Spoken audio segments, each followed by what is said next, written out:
Bab 131. Pintu akhirnya terbuka perlahan. Pada saat yang sama, saraf kedua wanita itu juga tegang luar biasa. Namun, apa yang muncul di hadapan kedua wanita itu adalah seorang pria muda berjubah hijau, dengan senyum lembut di wajahnya. Dia membawa keranjang bambu kecil di punggungnya, memegang sabit di tangan kirinya, dan di jari tengah tangan kanannya, dia bahkan menggantungkan seekor kura-kura yang beratnya beberapa kati. Yi Feng, bagaimana mungkin itu kamu? Kedua wanita itu hampir serempak menatap Yi Feng dengan tak percaya, dengan gelombang besar dalam hati mereka secara bersamaan. Lama tak jumpa, Yi Feng berkata ringan sambil tersenyum, menyapa kedua wanita itu, saya benar-benar minta maaf, saya khawatir saya harus mengganggu kalian lagi. Bukan kamu. Mau menatap Yi Feng seolah melihat hantu, bagaimana kamu menemukan tempat ini? Aku datang ke sini terakhir kali, lalu aku berjalan ke sana begitu saja. Yi Feng merentangkan tangannya dan menjelaskan. Mendengar hal itu kelopak mata para wanita itu berkedut dan mereka saling berpandangan.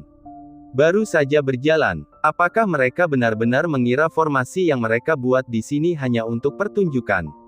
Mao masih tidak mau menyerah dan ingin terus bertanya, tetapi Bai Piao memberinya sinyal halus dengan matanya, lalu tersenyum pada Yi Feng. Tuan Yi, apa yang sedang Anda bicarakan? Kita semua adalah teman lama, tidak ada yang perlu diganggu. Terima kasih, Nona Bai, Nona Mao. Kalian berdua adalah orang yang baik. Ucap Yi Feng dengan wajah penuh rasa terima kasih. Tuan Yi terlalu sopan. Anda pasti sangat lelah setelah perjalanan yang begitu jauh. Bai Piao berkata dengan lembut, Mao, bawa Tuan Yi ke kamar tamu terakhir kali dan biarkan dia tenang. Terima kasih, Nona muda. Yi Feng membungkuk sedikit. Bai Piao tersenyum, memang, meskipun Yi Feng hanyalah orang biasa, dia sangat berbeda dari manusia biasa. Tidak peduli temperamen atau perilakunya, itu membuat orang merasa sangat nyaman. Jadi dia tidak merasa jijik dengan kedatangan Yi Feng. Tiba-tiba dia seperti teringat sesuatu, dan dengan cepat berteriak, oh ya, Tuan Yi, apakah Anda meninggalkan sesuatu terakhir kali? Hah? Yi Feng menggaruk kepalanya dan berpikir keras, tetapi tidak tahu mengapa, jadi dia berkata dengan malu, saya benar-benar tidak ingat apa yang saya tinggalkan, tolong beritahu saya secara langsung, Nona muda. Tuan Yi benar-benar ceroboh. Melihat ekspresi bingung Yi Feng, Bai Piao tidak bisa menahan senyum di balik tangannya.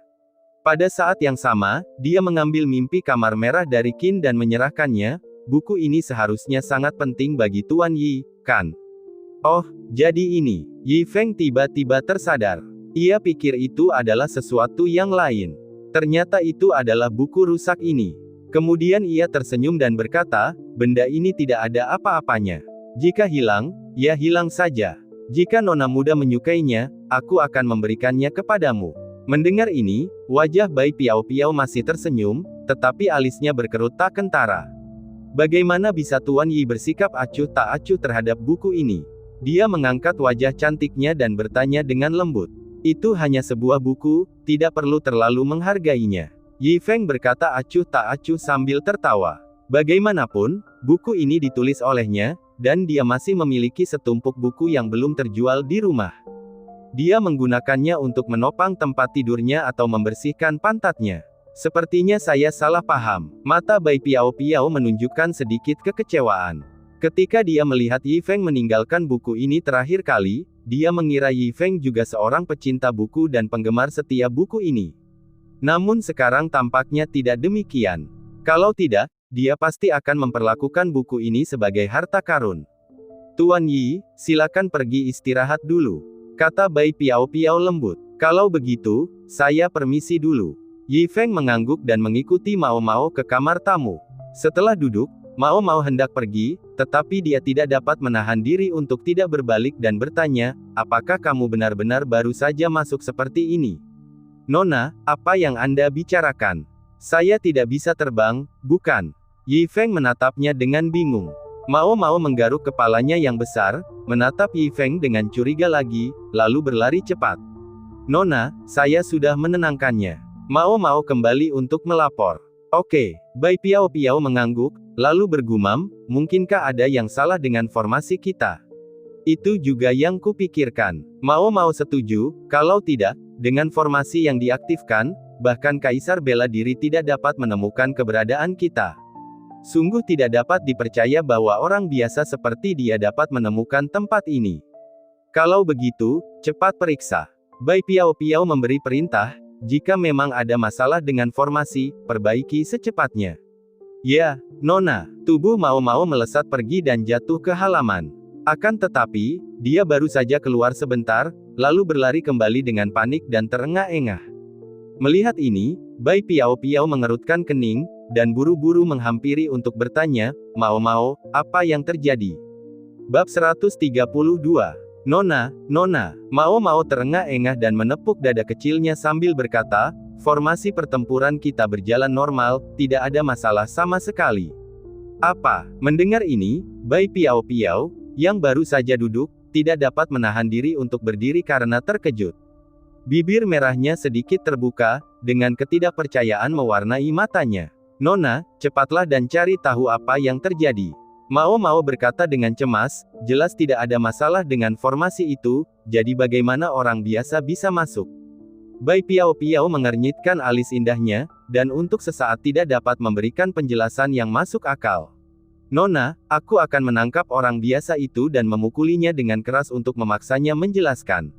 Mau menggertakkan giginya dan berkata, jangan bersikap kasar. Bai Piao Piao segera memarahi, Yi Feng dan aku bukanlah orang asing, dia bukan pembohong. Lalu apa yang terjadi? Mau bertanya dengan bingung.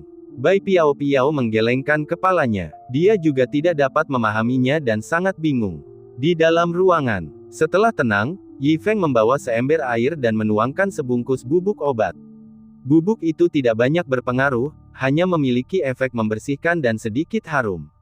Lagi pula, dia tinggal di rumah dua orang gadis, jadi sebagai pria dewasa dia seharusnya lebih pengertian. Setelah menyeka seluruh tubuhnya, Yi Feng menyeret tubuhnya yang lelah dan langsung tertidur. Di pegunungan musim gugur yang pekat, kecuali angin yang bertiup sesekali, suasananya sangat sunyi. Setelah malam berlalu, matahari merah perlahan muncul dari cakrawala, tampak sangat indah. Karena tidurnya sangat awal, Yi Feng terbangun pada saat ini. Dia meregangkan tubuhnya dengan malas, merasa segar kembali. Teringat pada muridnya, ia ingin langsung turun gunung, tetapi karena hari belum sepenuhnya terang, ia hanya bisa duduk di tangga sambil menyaksikan matahari terbit di cakrawala. Mengingat misi sistem, Yi Feng mengeluarkan gitarnya. Saya akan berlatih sebentar selagi saya punya waktu, dan turun gunung setelah hari benar-benar cerah. Setelah menyetel senar gitarnya, dia menutup matanya. Sambil memetik senar dan bersenandung lembut, ia perlahan memainkan The Price of Love. Di dekat kolam, Bai Piao Piao duduk bersila di samping sitar, membelai sitar dengan tangannya yang seperti batu giok, alisnya berkerut dalam. Baru-baru ini, karena terkendala oleh suatu hambatan, dia sangat membutuhkan sebuah karya musik untuk menerobos, tetapi tanpa disadari satu malam telah berlalu tanpa hasil apapun. Tepat pada saat itu, sebuah melodi unik memasuki telinganya. Apa ini? Jiwa Bai Piao Piao yang lesu terkejut. Dia mengangkat roknya dan melihat ke arah suara itu. Ini kamar Yi Feng. Dia sedikit membuka bibir merahnya dan tanpa sadar berjalan ke arah suara itu. Di tangga, seorang pemuda berpakaian hijau memeluk gitar, matanya terpejam sambil menyenandungkan sebuah lagu memasuki matanya. Tenang, tampan, damai, tampaknya mempunyai keindahan yang berbeda. Tanpa sadar, Bai Piao Piao menatap sosok ini dengan linglung. Entah kapan, dia juga menutup matanya dan membenamkan dirinya dalam lagu ini. Terhanyut di dalamnya, berbagai macam emosi membuncah dalam dirinya. Tanpa disadari, dua garis air mata mengalir di matanya. Pada saat ini, ia pun memperoleh pencerahan tentang kemacetan yang selama ini menjebaknya, dan menerobosnya. Namun rasa gembira karena berhasil mencapai terobosan itu masih belum mampu mengeluarkannya dari suasana hati yang ditimbulkan oleh lagu ini. Setelah waktu yang sangat lama, Nona Piao Piao, sebuah suara lembut terdengar, membuat Bai Piao Piao tiba-tiba tersadar. Dia segera menyeka air matanya, membungkuk pada Yi Feng, dan berkata dengan tergesa-gesa, maaf, saya tidak sengaja tenggelam dalam lagu Tuan, tolong jangan menertawakan saya. Nona Piao Piao terlalu sopan. Akulah yang seharusnya meminta maaf. Yi Feng menyingkirkan gitarnya dan berkata dengan nada meminta maaf, aku pasti telah membangunkanmu dari istirahatmu. Tidak, tidak, Piao Piao bisa mendengar lagu Tuan adalah berkah yang kuperoleh dari kehidupanku sebelumnya. Bai Piao Piao cepat-cepat berkata, ngomong-ngomong, Piao Piao masih belum bisa puas mendengarkan lagu Tuan. Kamu menyanjungku. Yi Feng terkekeh dan merasa agak malu. Bolehkah aku bertanya alat musik apa ini? Piao Piao belum pernah melihatnya sebelumnya. Bai Piao Piao menatap gitar Yi Feng dan tidak dapat menahan diri untuk bertanya. Hanya alat kecil buatanku. Yi Feng menjelaskan sambil tersenyum. Kamu membuatnya sendiri. Bai Piao Piao tercengang mendengar jawaban itu. Dia tidak bisa menahan diri untuk memuji, Tuan benar-benar berbakat. Kau terlalu memujiku, aku tidak pantas menerimanya. Yi Feng tertawa dan menatap langit. Ia berkata kepada Bai Piao Piao, Nona Piao Piao, sekarang sudah cerah, aku harus segera pergi. Tuan pergi secepatnya. Bai Piao Piao merasa sedikit kecewa. Dia berkata dengan cemas, Tuan, mengapa Anda tidak? Namun, dia ragu-ragu. Saya khawatir saya harus melakukannya. Ada banyak hal yang harus dilakukan di rumah. Selamat tinggal, semoga kita bisa bertemu lagi suatu hari nanti. Yi Feng tersenyum meminta maaf, mengambil gitarnya, memanggul keranjang bambu, dan bahkan mengambil kura-kura tua itu. Dia hendak pergi. Melihat ini, Bai Piao Piao menjadi semakin cemas. Ragu-ragu, dia menggigit bibir merahnya. Akhirnya dia membuka mulutnya, Piao Piao ingin mengundang Tuan untuk tinggal 2 hari lagi, bolehkah? Setelah berbicara, Bai Piao Piao menatap Yi Feng dengan penuh harap, dan rona merah menyebar di wajah cantiknya. Ini adalah pertama kalinya dia mengundang seorang pria. Saya khawatir tidak. Namun, Yi Feng langsung menolaknya.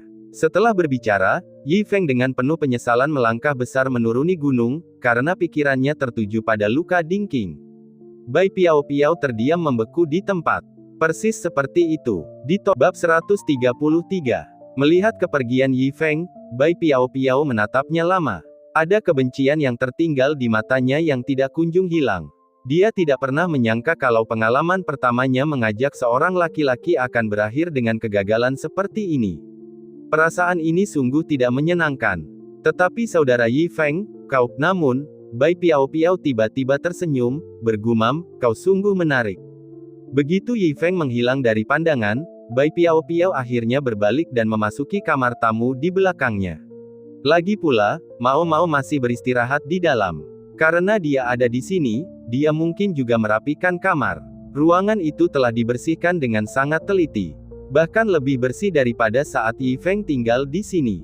Terutama tempat tidurnya, yang dilipat menjadi bentuk kubus dengan tepi dan sudut yang jelas. Hal ini membuat mata Bai Piao Piao berkilauan dengan warna-warna aneh. Yi Feng, oh Yi Feng, kau hanyalah manusia biasa, namun entah mengapa, semua tentangmu tampak luar biasa. Bai Piao Piao melirik ke tempat tidur yang rapi, dengan ekspresi termenung dalam suaranya yang bergumam, lembut dan elegan, temperamen yang luar biasa, puisi yang bahkan mencengangkan surga, musik yang menembus batas-batasku. Bahkan dengan formasi di tamanku yang terbuka lebar, kau tetap datang. Siapakah kamu sebenarnya? Setelah melamun cukup lama, Bai Piao Piao akhirnya mengambil spray itu, berniat untuk menggantinya. Namun, begitu dia mengangkatnya, matanya yang indah sedikit bergeser. Pandangannya yang bersemangat menatap ke arah tempat tidur di tangannya. Tampaknya, tercium bau harum dari sana. Bai Piao Piao melihat sekelilingnya dengan waspada. Melihat tidak ada orang lain di sekitarnya, dia tidak dapat menahan diri untuk mendekatkan hidungnya yang halus. Aroma ringan dan bersih memasuki hidungnya, memberinya perasaan yang anehnya membuat ketagihan. Apakah ini baunya? Tanpa disadari, genggamannya pada spray itu sedikit mengencang. Keraguan muncul di hatinya, haruskah ia benar-benar mengganti spray ini? Yang lebih mengejutkannya adalah dia benar-benar ingin memeluk tempat tidur itu, berbaring, dan tidur siang di atasnya. Dia menggigit bibirnya erat-erat. Akhirnya, dia menyerah pada dorongan itu dan mengubahnya menjadi tindakan. Setelah berbaring dengan lembut dan menutupi tubuhnya dengan selimut, aroma samar menyelimutinya dari segala arah.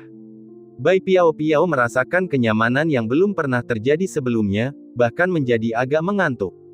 Matanya yang indah tidak dapat menahan diri untuk tidak menutup saat tubuhnya benar-benar rileks. Waktu berlalu dengan lambat. Setelah sekian lama, Bai Piao Piao akhirnya terbangun dengan santai. Tubuhnya terasa lebih nyaman dari sebelumnya, tidur siang ini telah sepenuhnya menghilangkan rasa lelahnya. Dia dengan lembut mengulurkan tangannya dari bawah tempat tidur dan memegang ujung-ujungnya, lalu dengan lembut menariknya ke hidungnya lagi. Dia tidak dapat menahan diri untuk tidak mengendusnya lagi. Namun saat Bai Piao Piao tengah terpesona, ia menyadari ada seseorang yang tengah memperhatikannya. Dia menoleh. Benar saja, sepasang mata besar yang luar biasa menatapnya. Sepertinya pemiliknya sudah ada di sini cukup lama, dan tidak bisa lagi menahan diri untuk berteriak, "Ah! Nona, Anda benar-benar." Ekspresi Bai Piao Piao berubah.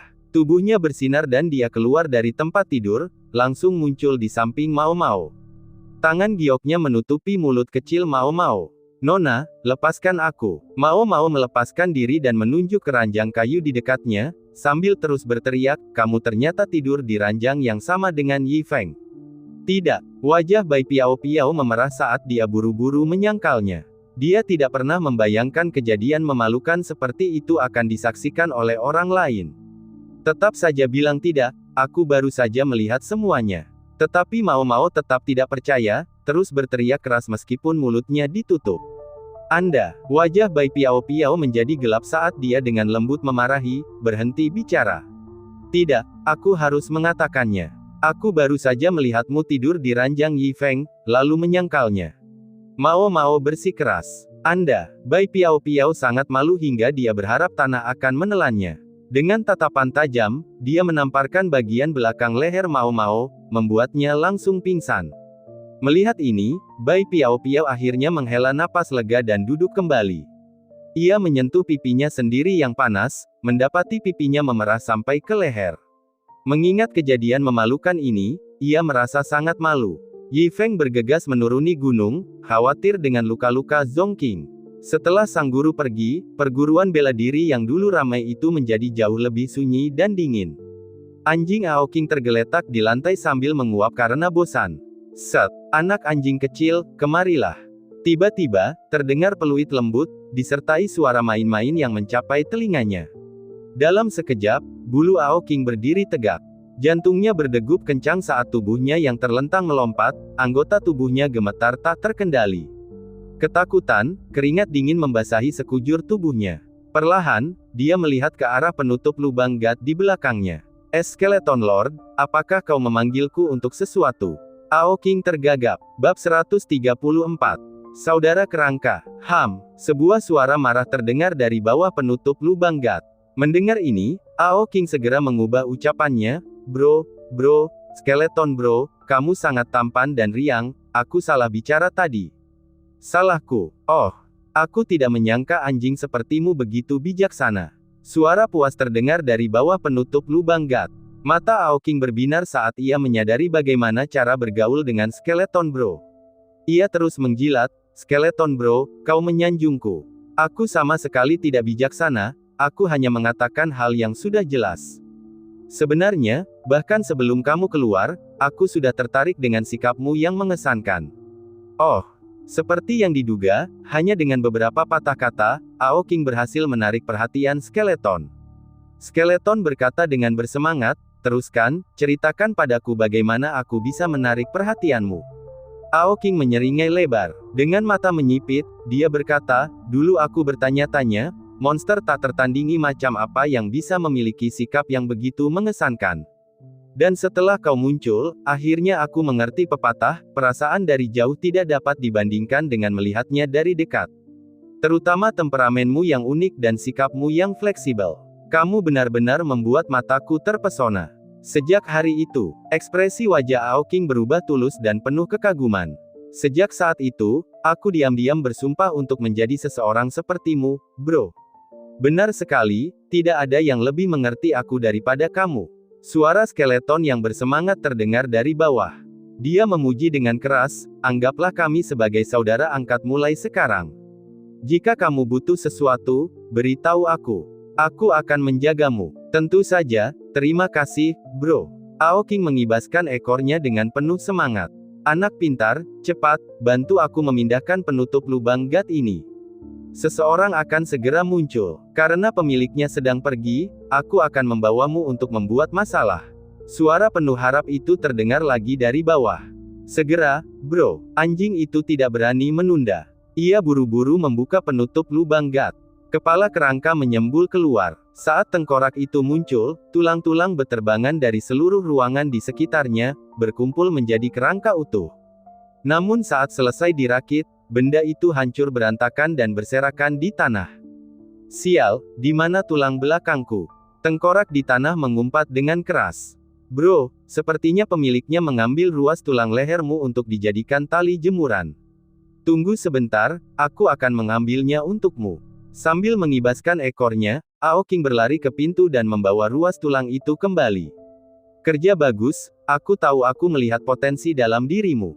Kerangka itu penuh dengan pujian. Dengan tulang-tulangnya kembali pada tempatnya, tengkorak itu kembali tersusun menjadi kerangka utuh dan bahkan ingat untuk mengenakan jubah hitamnya. Cek-cek, temperamen yang begitu kuat, sikap yang begitu mengesankan. Andai saja aku bukan seorang pria, atau aku pasti akan jatuh cinta padamu dengan jubah hitam itu, bro. Melihat ini, Aoking kembali melontarkan pujian halus, menghujani kerangka itu dengan pujian. Kerangka itu mengangkat kepalanya tinggi-tinggi, terhibur oleh kata-kata Aoking. Sebuah cakar putih terjulur dari balik jubah hitam dan mencengkeram Aoking. Aoking langsung pingsan. Ketika dia sadar, dia mendapati dirinya berada di luar kota Pingjiang. Dengan satu gerakan, mulut Aoking ternganga. Kota Pingjiang tidak besar, namun terletak di bawah gerbang Qingshan, masih lebih dari 1000 li jauhnya. Namun dalam sekejap, mereka telah melintasi lebih dari 1000 li. Itu seperti pepatah legendaris, dunia jauh dalam sekejap mata. Aoking menjadi semakin mengjilat, berulang kali memuji, kemampuan bro sungguh luar biasa, kau adalah panutan generasiku. Hahaha, hanya tipuan kecil, tipuan kecil. Kerangka itu tertawa keras. Dengan lambaian telapak tangannya, sebuah kursi santai muncul begitu saja. Ia meletakkan kursi itu di jalan yang kosong dan duduk santai. Sambil menyilangkan kaki, ia berkata dengan malas, tidak dapat disangkal, pemiliknya sungguh tahu cara menikmati hidup. Ya, benar, kamu dan pemiliknya adalah idola generasiku. Aoking menyipitkan matanya dan terus menjilat. Sambil berjongkok di dekat kaki kerangka itu, dia meremas pahanya dengan kaki depannya. Ye Bei, dasar brengsek hina, mencoba memanfaatkan rasa laparku untuk menjual diriku. Aku tidak akan membiarkanmu lolos begitu saja. Di langit yang tidak terlalu jauh, beberapa sosok melangkah di udara. Di antara mereka terdengar kutukan dari leluhur Qingshan. Oh, saudara Qingshan, kamu salah paham. Kiri kecil dan kanan kecil sedang bermeditasi menyendiri. Begitu kita kembali, mereka akan selesai. Ye Bei menepuk bahu leluhur Qingshan untuk menenangkannya. Jangan kira aku tidak tahu pola pikir licikmu. Satu-satunya yang bisa menyelamatkanmu adalah dirimu sendiri. Lagi pula, jika para tetua menginginkanmu mati, tidak ada yang bisa melindungimu. Patriark Qingshan mendengus marah. Bagaimana kau bisa berkata begitu, bro? Selama kau berbicara baik padaku dengan Master, semuanya akan baik-baik saja. Kata Ye Bei sambil menyeringai. Namun saat dia baru saja selesai bicara, dia merasakan aura buruk tengah menghampirinya.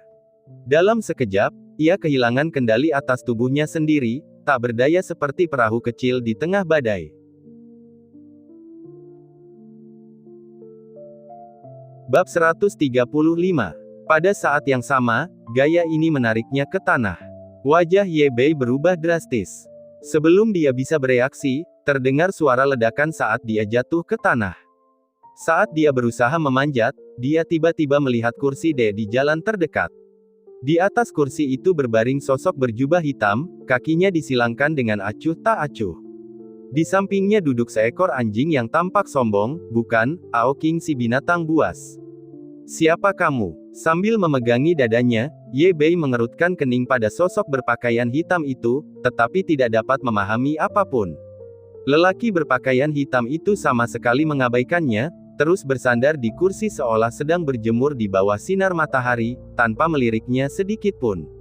Saya bertanya padamu, siapakah kamu sebenarnya? Meskipun menghadapi seseorang yang tidak dapat dilihatnya, serangan sebelumnya yang disertai dengan penghinaan saat ini langsung membuat Ye Bei marah, menyebabkan dia berteriak keras pada pria berpakaian hitam itu.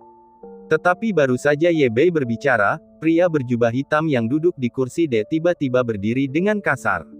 Telapak tangannya perlahan terentang, lalu, tiba-tiba ditekan ke bawah. Retakan. Ah! Terdengar suara melengking, disertai teriakan melengking Ye Bei, tulang-tulang pada kedua kakinya langsung patah.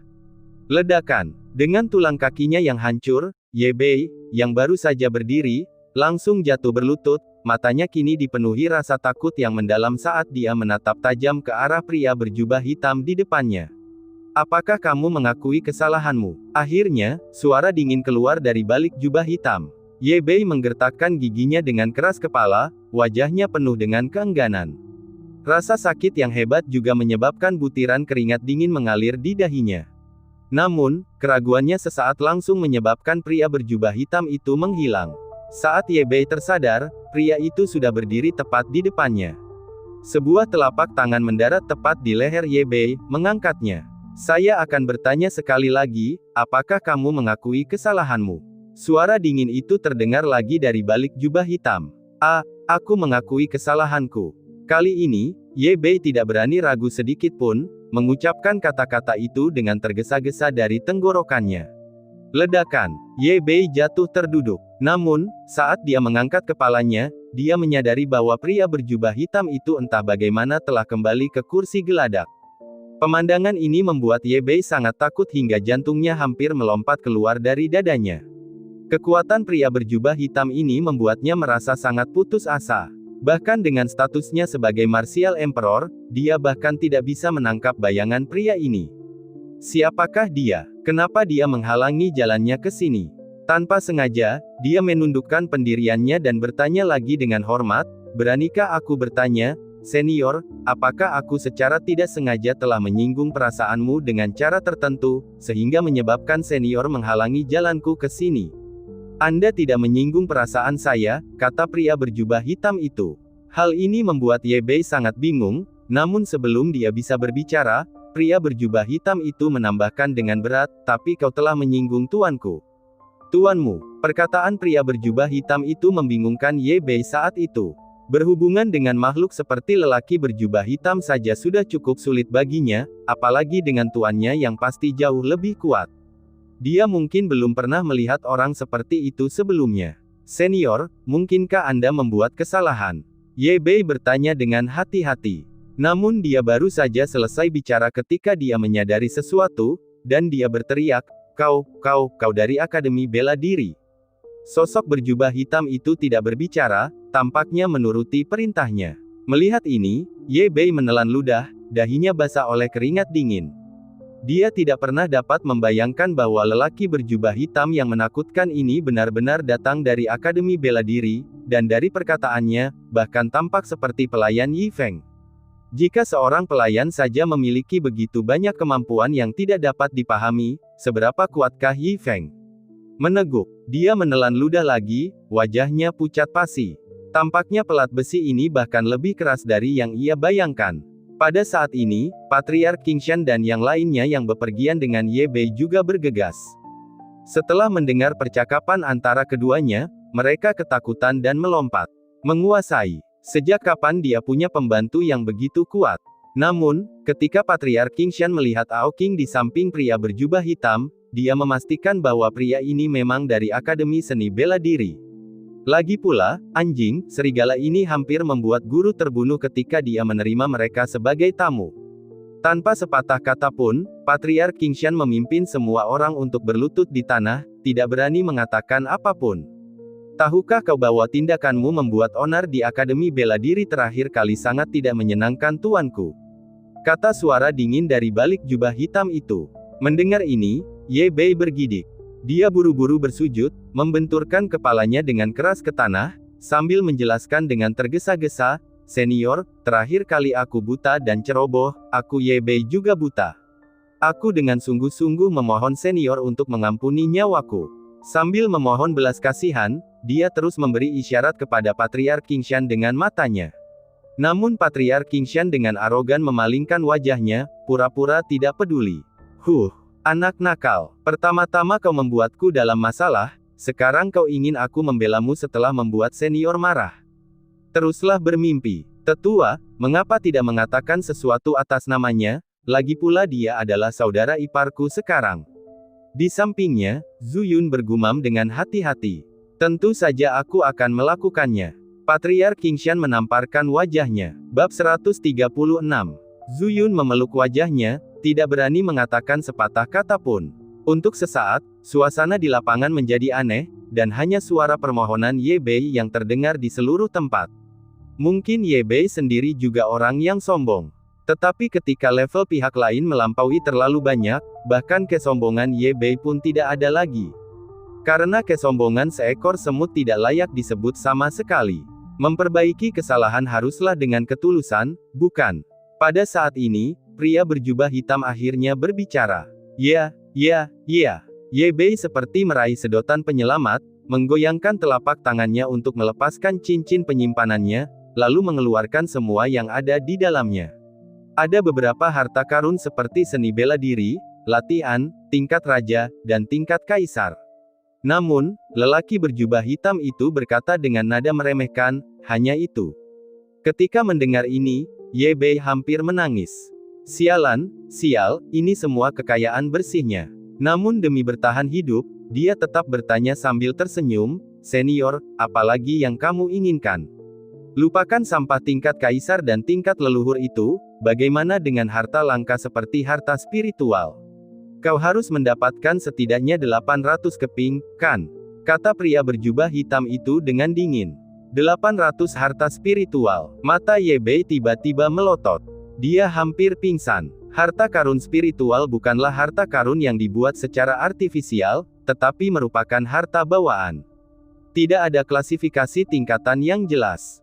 Mungkin beberapa di antaranya tidak dapat memberikan manfaat langsung untuk pertempuran, tetapi harta karun spiritual bawaan tersebut memiliki efek superior bawaan yang tidak dapat dimiliki oleh harta karun yang dibuat, seperti halnya harta karun kota gerbang Qingshan, manik api. Oleh sebab itu, harta karun sebanyak itu, jangankan 800 keping, 1 keping saja tidak mudah diperoleh. Ada apa? Tidak mau? Tanya lelaki berjubah hitam itu dengan dingin. Bersedia, bersedia. Ye Bei menjelaskan dengan getir, tapi aku hanya bisa berusaha sekuat tenaga untuk mendapatkan sebanyak mungkin. Masuk akal, pemborosan seperti ini tidak akan bisa kamu dapatkan sebanyak itu. Karena harta spiritual tidak begitu banyak, maka gantilah dengan sesuatu yang lain. Kata pria berjubah hitam itu dengan nada berat. Setelah berbicara, dia merenung. Bagaimanapun, apa yang harus dia biarkan menjadi kompensasinya? Bro, cewek. Tepat saat lelaki berpakaian hitam itu tidak dapat mengambil keputusan, Ershing yang ada di sebelahnya mengeluarkan suara mendesak. Mendengar ini, lelaki berjubah hitam itu menatap Ershing dengan penuh penghargaan, semangatnya terangkat, menepuk pahanya dan menunjuk Ye Bei sambil berteriak, benar sekali, cewek-cewek, dan cewek-cewek lagi. Kamu tidak punya begitu banyak harta spiritual, itu tidak masalah. Untuk setiap bagian yang kurang darimu, berikan aku cewek-cewek sebanyak itu. Anak ayam. Ketika mendengar ini, Ye Bei sangat gembira. 800 harta spiritual mustahil didapatkan bahkan jika dia mati, tetapi mendapatkan 800 anak ayam itu mudah. Ya, senior, aku pasti akan menemukan cukup banyak cewek untukmu. Ye Bei berkata cepat. Baiklah, serahkan mereka ke balai seni bela diri dalam waktu 7 hari. Lelaki berjubah hitam itu melambaikan tangannya dan berkata, enyahlah. Ya. Ye Bei segera menunjukkan ekspresi lega, menahan rasa sakit di kakinya, terbang ke langit dan melarikan diri. Kemudian, lelaki berjubah hitam itu mengalihkan pandangannya ke arah Lu Qingshan dan yang lainnya, lalu berteriak dengan suara yang dalam, kalian juga boleh tersesat, tapi lain kali jangan datang ke aula seni bela diri dengan tangan kosong. Ya, senior. Lu Qingshan dan yang lainnya, di bawah tekanan pria berpakaian hitam, buru-buru mengangguk, lalu dengan hormat pamit.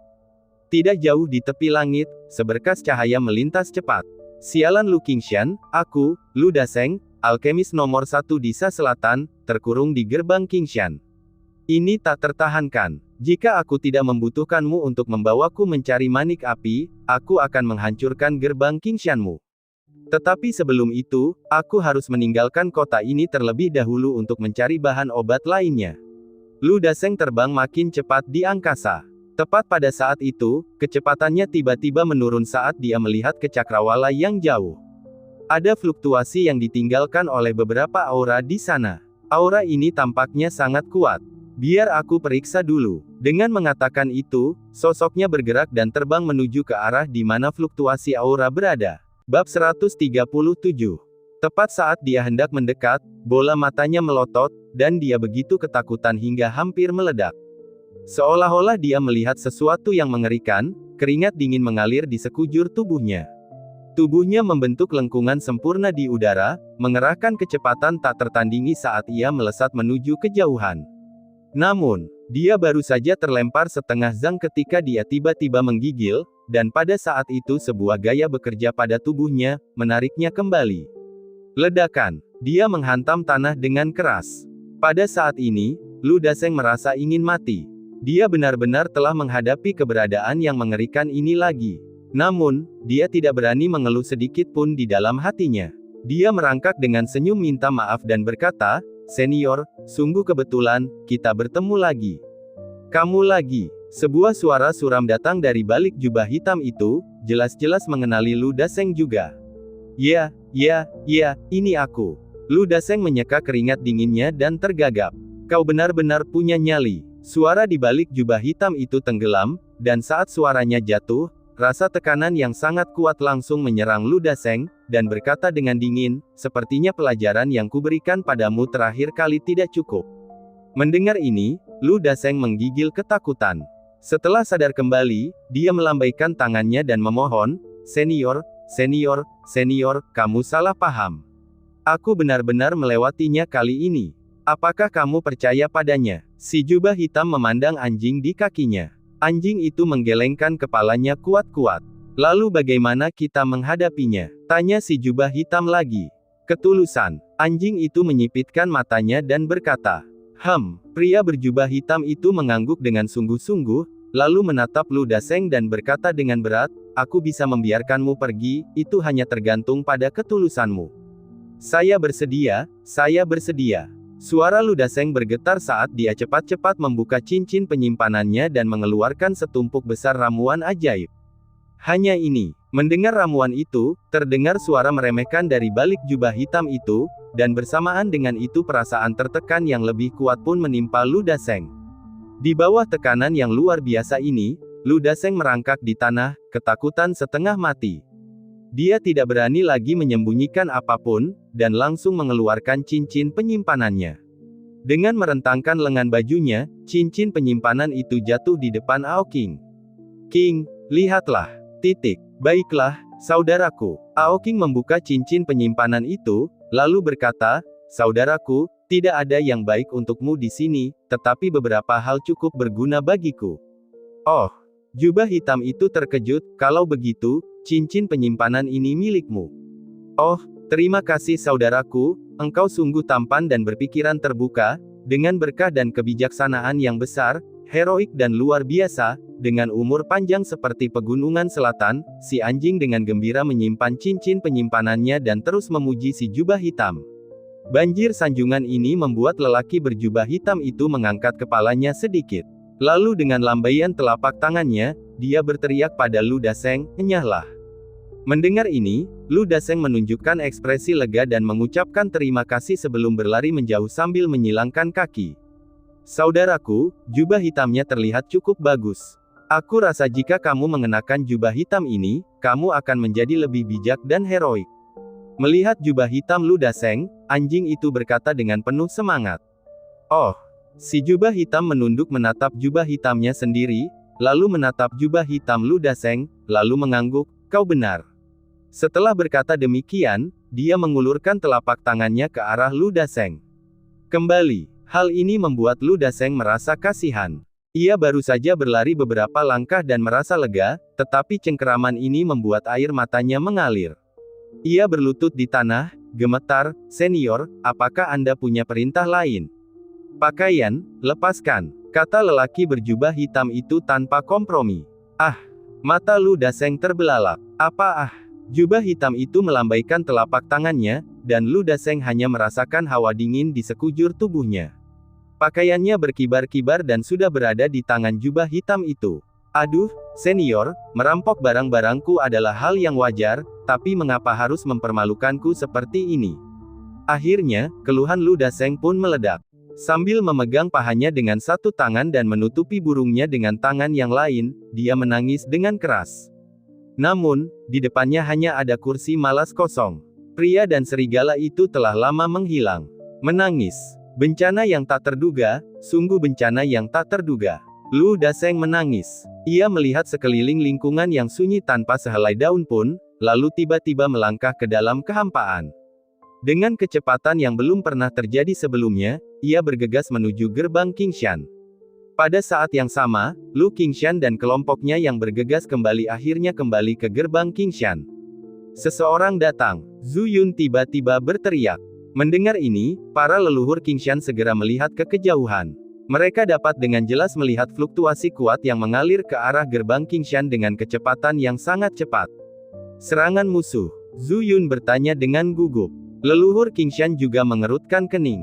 Energi vital di sekujur tubuhnya sudah mulai beredar saat kelompok itu menunggu untuk bersiap menghadapi fluktuasi kuat yang mendekat. Bab 138. Akhirnya, sebuah bayangan muncul di bidang penglihatan semua orang. Kemudian, hal itu menjadi semakin jelas. Warnanya putih seperti salju. Dan saat dia mendekati Zhu Yun dan yang lainnya, saraf mereka juga menegang.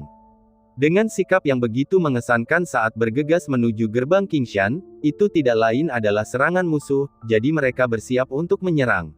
Namun, saat mereka hendak melancarkan serangan, mereka akhirnya melihat sosok itu dengan jelas. Tuan Lu. Semua orang begitu terkejut hingga bola mata mereka jatuh ke tanah. Yang lebih tidak dapat mereka percayai adalah bahwa alkemis nomor 1 ternama di Southsa ini benar-benar telanjang. Leluhur tua Lu Qingshan bergegas menghampirinya untuk memberi salam dengan ekspresi rumit, lalu bertanya, Tuan Lu, masalah apa yang telah Anda sebabkan kali ini hingga berakhir dengan berlarian?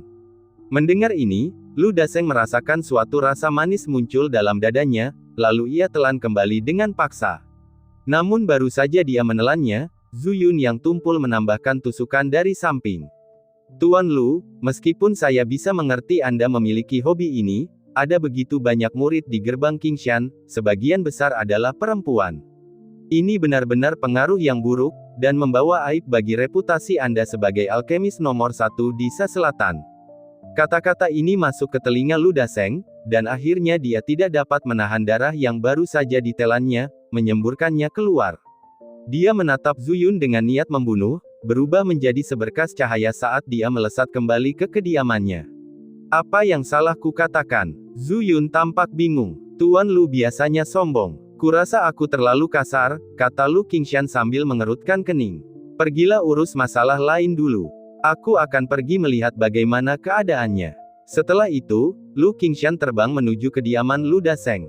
Meskipun wawasannya telah berkembang pesat setelah mengenal gurunya, Lu Dasheng ini tetaplah alkemis nomor 1 di Sa Selatan. Akan lebih baik jika tidak menyinggung perasaannya jika memungkinkan. Ketika Lu Qingshan tiba di tempat Lu Dasheng akhirnya mengenakan kembali pakaiannya. Tangannya akhirnya bebas lagi. Lu Qingshan, apa maksudnya ini? Lu Dasheng melotot ke arah leluhur tua Lu dan berteriak dengan suara pelan, kita sudah sepakat sebelumnya bahwa kau akan membawaku untuk mendapatkan mutiara api. Namun kau meninggalkanku tergantung di gerbang Qingshan milikmu. Mungkinkah aku, Lu Dasheng, begitu tidak berarti di matamu? Tuan Lu, harap mengerti. Lu Qingshan segera menjelaskan, saya disibukkan dengan beberapa masalah yang tidak dapat dihindari dan perlu ditangani beberapa hari terakhir ini. Itulah sebabnya saya dengan menyesal meninggalkan Anda menunggu di sini. Mohon jangan dimasukkan ke hati. Berhentilah memberiku alasan-alasan ini. Aku terlalu malas untuk berdebat denganmu tentang ini, kata Lu Dasheng dingin. Besok, paling lambat besok, bawalah aku menemui senior yang kau sebutkan itu dan dapatkan mutiara api. Aku akan segera pergi setelah itu. Mendengar ini, wajah Lu Qingshan penuh dengan kesulitan. Sekarang murid gurunya masih terluka. Tidaklah bijaksana untuk membawa orang mengganggu seniornya saat ini. Maka dia pun segera berkata, Tuan Lu, apakah benar-benar tidak ada pengganti untuk mutiara api ini? Apa maksudmu? Lu Daseng tiba-tiba menggebrak meja, menatap Lu Qingshan dengan wajah muram dan berteriak, Lu Qingshan, apakah kau mencoba mempermainkanku? Tidak, aku tidak berani, Lu Qingshan menjelaskan. Hanya saja senior ini memiliki kekuatan yang luar biasa. Dia sibuk dengan banyak hal akhir-akhir ini. Mengganggunya tidak akan menjadi pertanda baik bagimu maupun aku. Senior ini, senior itu. Lu Qingshan, menurutku kau sama sekali tidak berniat menyerahkan mutiara api, dan secara khusus mengarang senior ini. Lu Daseng berdiri dengan aura yang kuat menekan ke arah Lu Qingshan. Tuan Lu, aku, Lu Qingshan, tidak jatuh ke level ini, kata Lu Qingshan, sedikit amarah terlihat di wajahnya saat ia berbicara dengan nada yang sedikit lebih berat. Aku tidak mengatakan sepatah kata pun yang salah. Aku melakukan ini demi kebaikanmu sendiri. Biar aku jelaskan. Kalau kita menyinggung senior itu, lupakan saja kamu sebagai alkemis nomor 1 yang tidak penting di Sa Selatan. Bahkan jika kamu adalah alkemis nomor 1 di seluruh negara bagian Seng Timur, kamu mungkin tetap tidak akan mampu menahan amarahnya. Menakut-nakuti, kata Lu Daseng dingin dengan nada meremehkan. Karena kau bersikeras membuat orang ini terdengar begitu berkuasa, aku, Lu Daseng, harus dengan sengaja memprovokasi senior ini untuk melihat apakah dia akan menyerahkan mutiara api dengan patuh, atau apakah aku akan berlutut di tanah memohon belas kasihan. Kau benar-benar tidak mendengarkan nasihat. Lu Qingshan mendengus marah. Lu Qingshan, berhentilah mencoba mengintimidasiku. Aku tidak akan tertipu oleh tipuanmu, kata Lu Daseng dingin. Sudah kubilang, kau harus membawaku untuk mendapatkan mutiara api besok. Kalau tidak, saat berbicara sampai titik ini, ekspresi Lu Daseng berubah dingin. Apa rencanamu? Ekspresi wajah Lu Qingshan berubah. Aku akan memulai pembantaian di gerbang Qingshan milikmu. Mari kita lihat apakah kau bisa menghentikanku.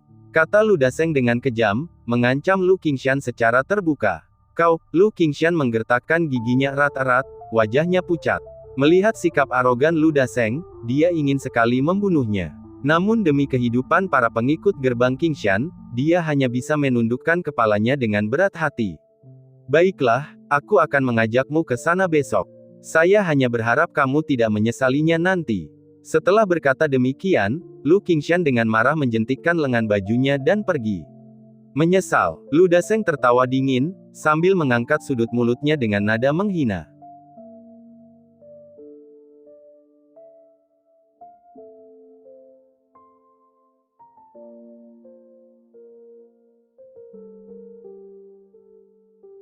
Bab 139. Setelah tertawa dingin, Lu Daseng mengeluarkan cincin penyimpanan lainnya.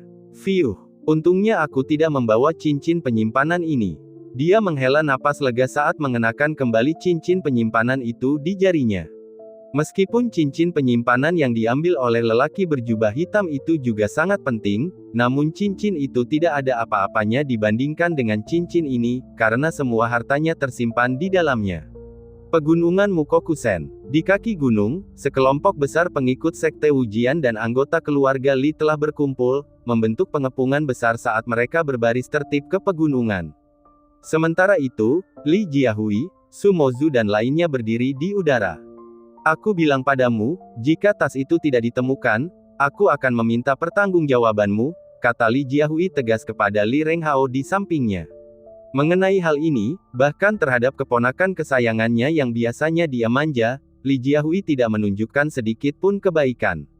Wajah Li Renghao pucat saat dia mengatupkan bibir merahnya tanpa mengucapkan sepatah kata pun. Hilangnya kantung ini lebih serius dari apa yang dibayangkannya. Setelah kembali ke keluarga Li kali ini, para ahli keluarga Li menemukan aura di tubuhnya.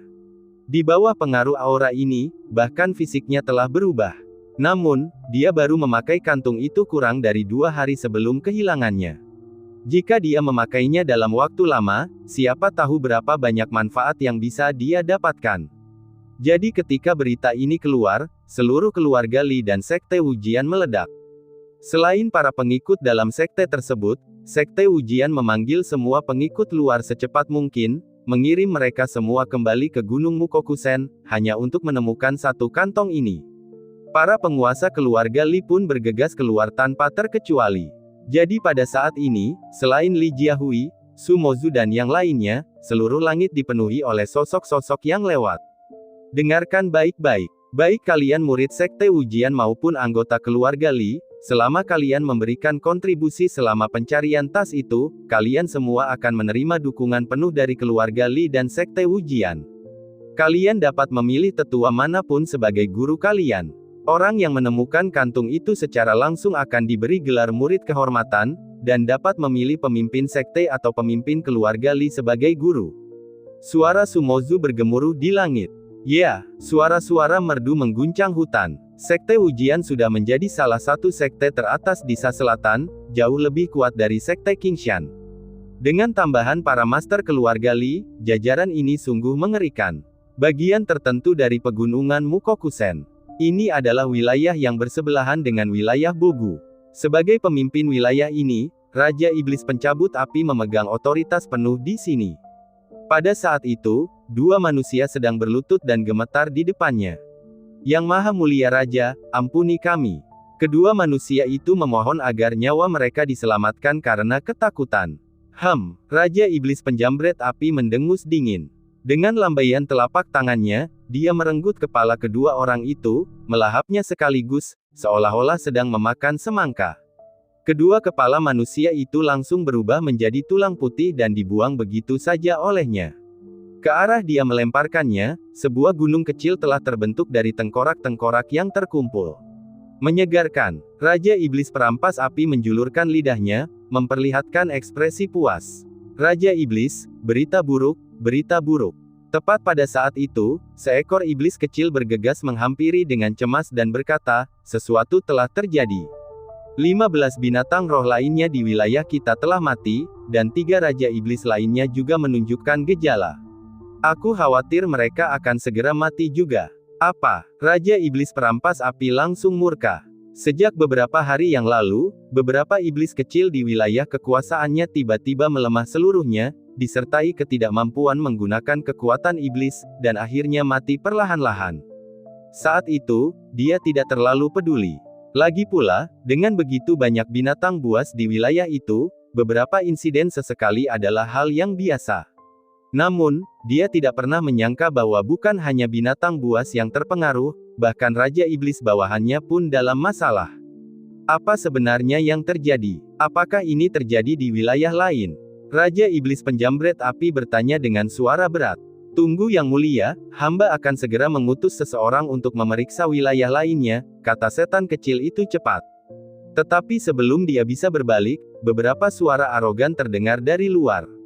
Tidak perlu bertanya, kami sudah ada di sini. Saat suara-suara itu berakhir, beberapa aura iblis yang kuat menyerang, lalu muncul beberapa sosok dengan aura yang tangguh.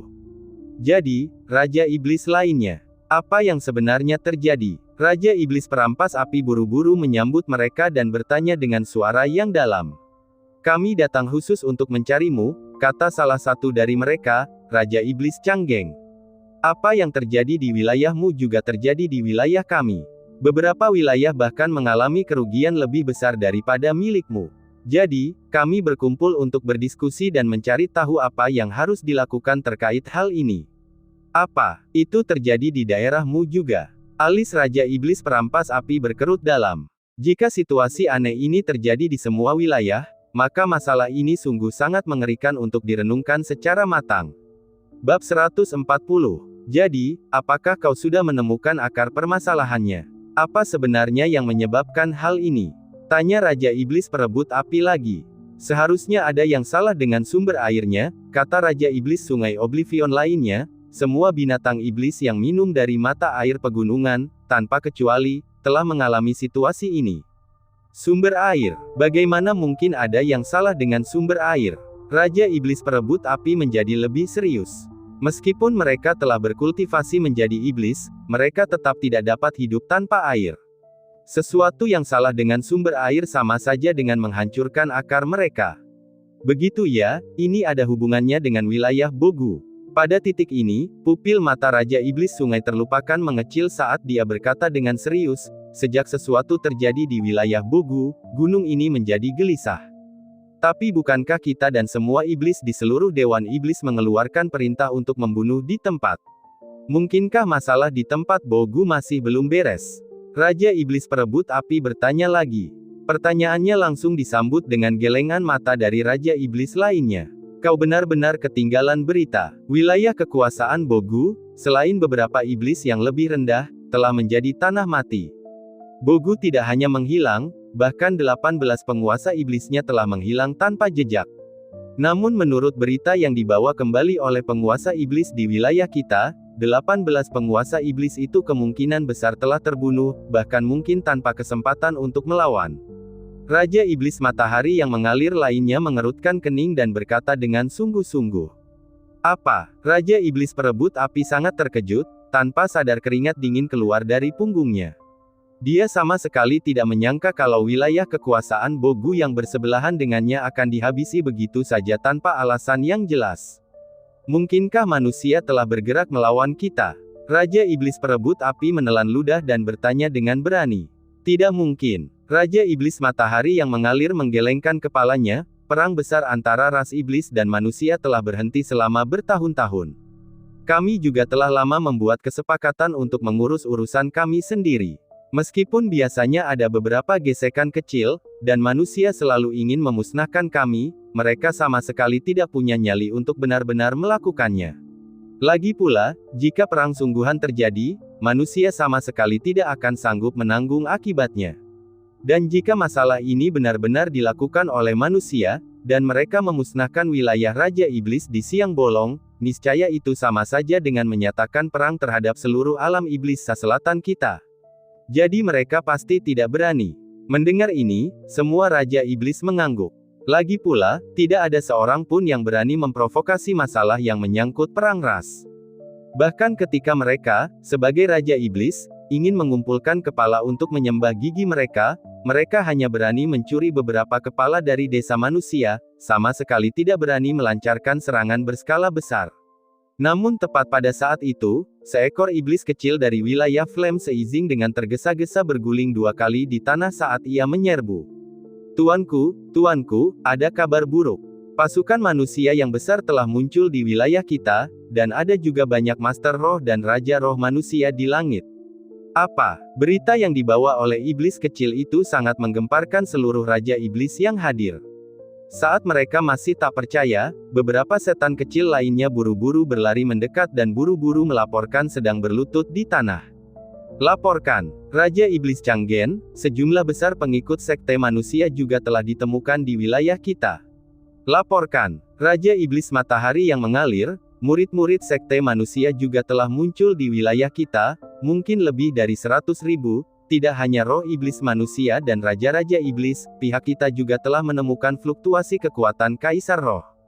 Laporkan, Raja Iblis Sungai Oblivion, sama seperti kita, dan iblis-iblis kecil di wilayah kita sudah terlibat dalam pertempuran kecil dengan mereka. Begitu suara-suara itu terdengar, para Raja Iblis menjadi sangat terkejut dan pucat pasi. Dunia sedang berubah. Manusia, mereka benar-benar menyatakan perang terhadap alam iblis selatan kita. Para Raja Iblis saling berpandangan, semuanya dengan ekspresi serius. Dengan pasukan manusia, pengikut sekte, Master Roh, Raja Roh, dan bahkan Kaisar Roh yang sebanding dengan mereka, Raja Iblis ikut beraksi, ini tak lain hanyalah sebuah deklarasi perang. Manusia sialan, jahat sekali. Pertama mereka tiba-tiba memusnahkan wilayah Bogu, lalu mereka menyabotase sumber air dewan kita, dan sekarang saat kita tidak siap mereka mengirim pasukan manusia untuk menyerbu. Sungguh taktik yang hebat, benar-benar menyeramkan, untung saja kami mengetahuinya lebih awal, kalau tidak, karena mereka sudah ada di depan pintu rumah kami bahkan tidak akan tahu. Benar, jika kita menemukannya sedikit lebih lambat, kita akan menjadi wilayah Bogu berikutnya. Tanpa sadar, keringat dingin keluar di sekujur tubuh Raja Iblis. Apa yang harus kita lakukan? Mari kita buat rencana. Para Raja Iblis saling berpandangan. Memangnya kenapa kalau ada Kaisar Roh manusia? Cukup 100.000 pasukan manusia saja, musnahkan mereka. Baiklah, musnahkan mereka. Terlalu lancang. Benar sekali, ini tanah kami, apa yang perlu kami takutkan dari mereka? Selama beberapa saat, suara-suara marah terdengar dari raja-raja iblis.